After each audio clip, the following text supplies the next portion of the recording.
Welcome to Chapter 2, Business Ethics and Social Responsibility.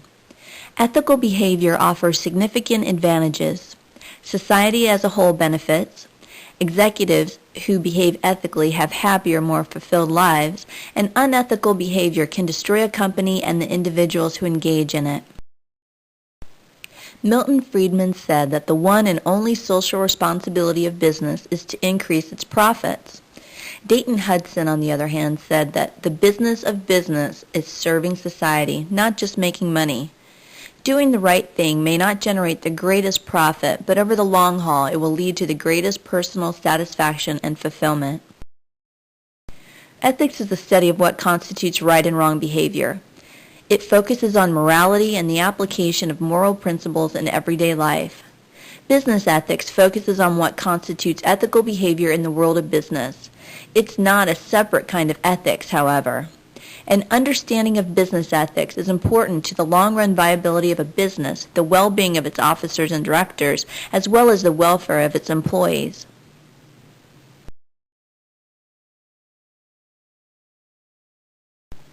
The minimal acceptable standard for ethical business behavior is compliance with the law. Ethical standards, such as those in a company's policies or code of ethics, must also guide decisions. But simply obeying the law does not necessarily make the business practice ethical. When can something be ethical but illegal? Here are some examples. Those who helped slaves to escape their legal owners in the mid-19th century performed illegal but ethical acts. And also those who refused to testify against their friends during the McCarthy hearings. Once again, their acts were illegal but ethical. Or perhaps someone using marijuana to ease the suffering of cancer. When can something be legal but unethical? One example is when low-income minority families, single mothers, or the elderly are persuaded to take loans priced way beyond their means, and these loans are secured upon their homes. Eviction is often the price of default. The unsophisticated and uninformed are the most preyed upon. There's little real evidence that ethical behavior can increase profit or that unethical behavior decreases profits, so why bother? Society as a whole can benefit by encouraging economic competition. No one wants to compete with unfair competitors. Also, people feel better when they behave ethically. And lastly, unethical behavior can be costly if there's a public outrage leading to a boycott. Some ethics dilemmas are black and white. Many others are gray, however. This ethics checklist above, and also the one in your text, will help you make some of these decisions.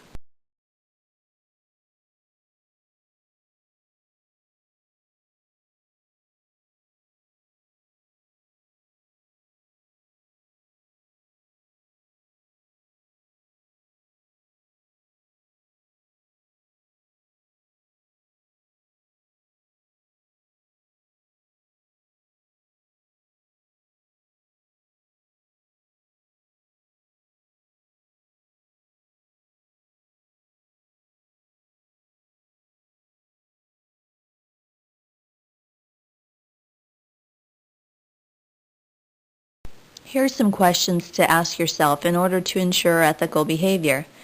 Is more than one alternative right? Which values are in conflict and which ones are the most important? Can you find an alternative that is consistent with your own values, not just that of your business? Businesses often have a few different choices they can make when deciding how ethically they're going to behave. For example, when it comes to whether or not a business will engage in sexual or racial exploitation in their advertising, they can decide to do one of the four following things. 1. Completely refuse to create any ads that are even potentially offensive.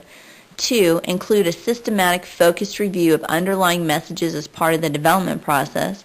3. Try to minimize exploitation, but use it somewhat, since omitting this aspect from ads may lead to decreased sales. And 4. Ignore ethics and try to create ads that sell the most product, no matter what the underlying message is. To understand the complexity of decisions in the business world, you should be able to identify the stakeholders of a typical business organization.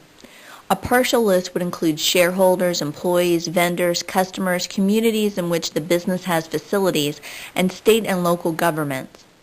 You probably recognize that a typical business decision will be unlikely to satisfy all of them.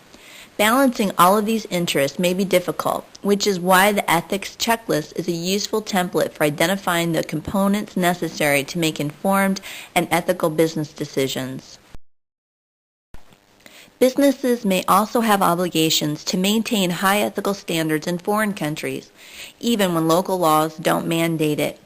Often, complaints and criticisms from people in the United States have the greatest impact on companies, Nike for example, in not using sweatshops in foreign countries to create products. Just as a business has ethical obligations to its stakeholders and its employees also have an ethical obligation to the company they work for. Some questions employees have to consider are, is it fair to take advantage of free company perks? And should an employee be made to account for every minute of paid time?